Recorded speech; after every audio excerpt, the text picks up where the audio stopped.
আমাদের দেশে যে দেখবেন আমরা শালিদিকে আদি ঘরওয়ালি বলি না আমরা, শালি মানে আদি ঘরওয়ালি। আচ্ছা, শালির সঙ্গে অনেক লোক আর কি মারে না? কেউ যদি ভুল বশত হোক আর জেনে শুনে হোক নিজের শালির সঙ্গে শারীরিক সম্পর্ক করে, তার বিবি হারাম হয়ে যাবে। দুটো বোনকে একসাথে রাখতে পাবে না। আমাদের সমাজে এমন একটা যুগ আসতে চলেছে, মানুষ শালীর সঙ্গে শারীরিক সম্পর্ক করবে, তার বিয়ে অন্য জায়গায় হবে, আবার তার পুরনো স্ত্রীকে নিয়ে ঘর করবে, নিজের বউকে নিয়ে, এরপর থেকে যতগুলো আওলাদ হবে হারাম আওলাদ হবে, জিনা করা হবে, যেহেতু তার বিবি হারাম হয়ে গেছে শালীর সাথে সম্পর্ক করার জন্য।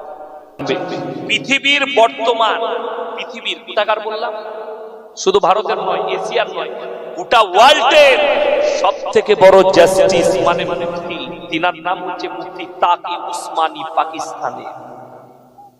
মুফতি শফি সাহেব রহমাতুল্লাহ আলাইহির ছেলে, যিনি মারিফুল কোরআন লিখেছেন, আমি তিনার বক্তব্য মাঝে মাঝে শুনি, খুব সুন্দর কথা বলেন হাদিস থেকে, কোরআন থেকে। একটা হাদিস বর্ণনা করেছেন নবীজি, এমন একটা যুগ আসবে সমাজের বুকে, এটা আমি মুসলিমদের কথা বলছি, অমুসলিম নয়, হারাম আওলাদে ভরে যাবে। কিসে ভরে যাবে বললাম? হারাম আওলাদে। তারা নামে মুসলমান থাকবে কিন্তু আওলাদ হবে হারামের। এটা গায়ে লাগা কথা, কিন্তু এর ব্যাখ্যাটা তিনি দিয়েছেন তাকি উসমানী সাহেব, মারাত্মক ব্যাখ্যা। একটা ব্যাখ্যা হচ্ছে, আমাদের দেশে যে দেখবেন আমরা শালিদিকে আদি ঘরওয়ালি বলি না আমরা, শালি মানে আদি ঘরওয়ালি। আচ্ছা, শালির সঙ্গে অনেক লোক আর কি মারে না? বিসমিল্লাহ। শালির সাথে ইয়ার কি গাল টিপে। আমার মায়েরা ভালো করে শুনবেন, যাদের অবিবাহিতা বোন আছে তারা ভালো করে শুনবেন, যার স্বামী আছে, যার বোন আছে, যাদের শালি আছে তারা শুনেন। কেউ যদি ভুল বশত হোক আর জেনে শুনে হোক নিজের শালির সঙ্গে শারীরিক সম্পর্ক করে, তার বিবি হারাম হয়ে যাবে। দুটো বোনকে একসাথে রাখতে পাবে না।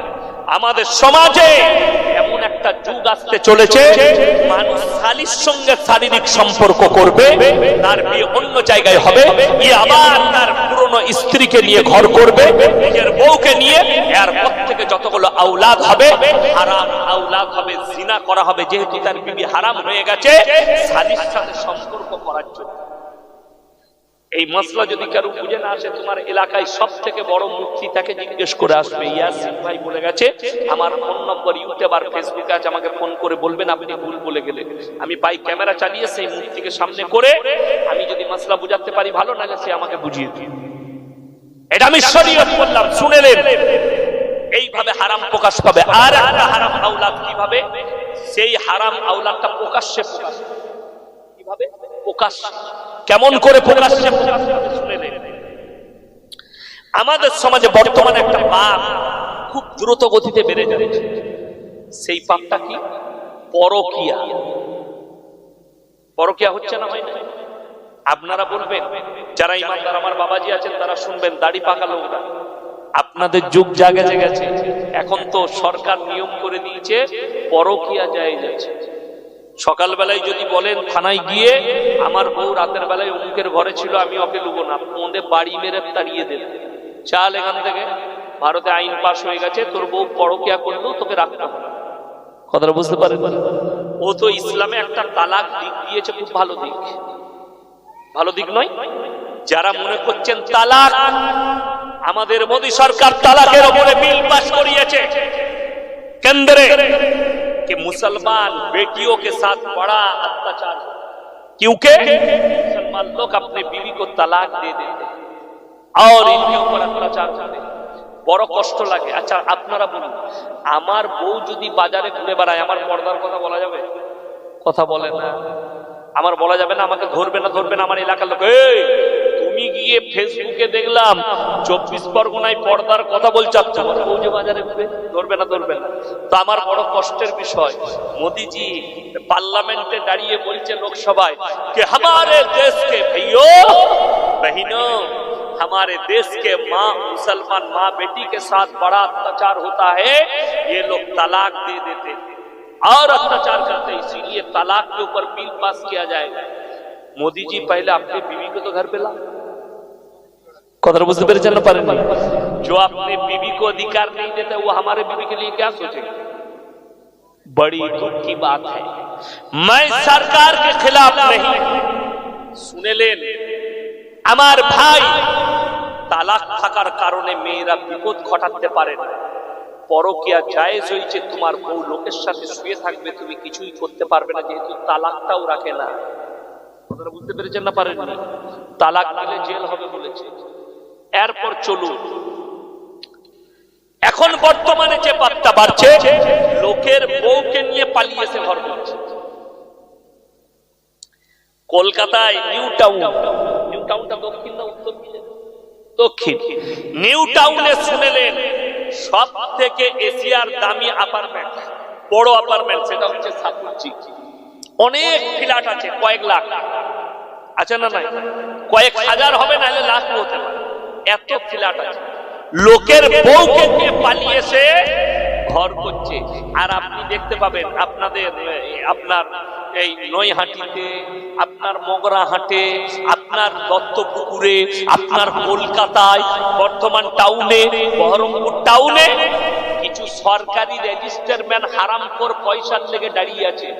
যদি দাদিকে নিয়ে পালিয়ে যায় তা হারামখোর, তার সাথে পয়সার লেগে বিয়ে করি। ঠিক বললাম না ভুল বললাম? ও দেখছে না কার বউ, চালিয়ে খালি টাকা দে, কি বুঝলেন? আর লোকের বউকে নিয়ে পালিয়ে গেলে দেখবেন টাকা দিতে দ্বিধাবোধ লাগে না, 10,000 লাভার দে, চালিয়ে, কি বুঝলেন? হারাম না হালাল জানে না।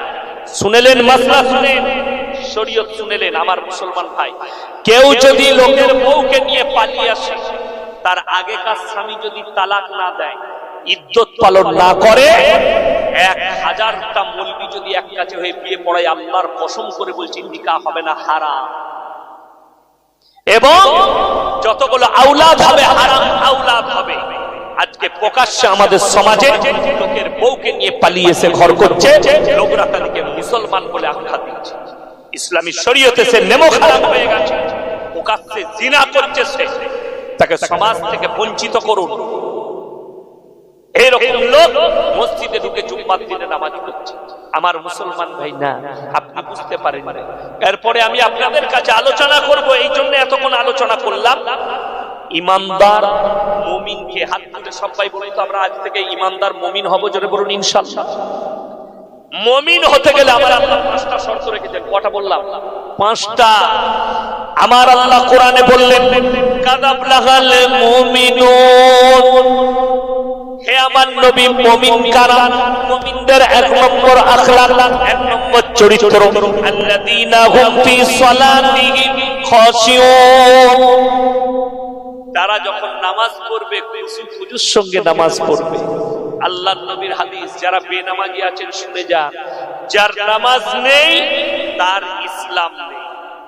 নবীজি সাল্লাল্লাহু আলাইহি সাল্লাম বললেন, হে আমার সাহাবীরা, যার নামাজ নেই তার ইসলাম নেই।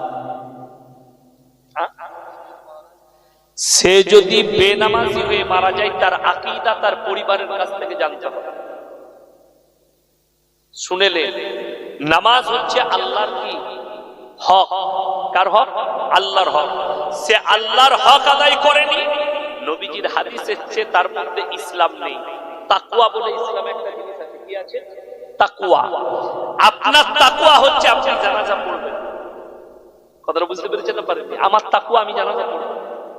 আমি আমার এক আত্মীয় মারা গেল, আমি জায়গার নাম বলবো না, ফেসবুকে রেকর্ডিং হচ্ছে, তারা শুনলে কষ্ট পাবে। তো আমি গেলাম, তো তার আগে আমার সঙ্গে তার মুলাকাত হয়েছে।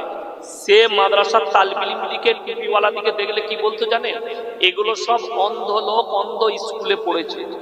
নাউজুবিল্লাহ বলে, অন্ধ কিতাব পড়ে, মানে কোরআন অন্ধ।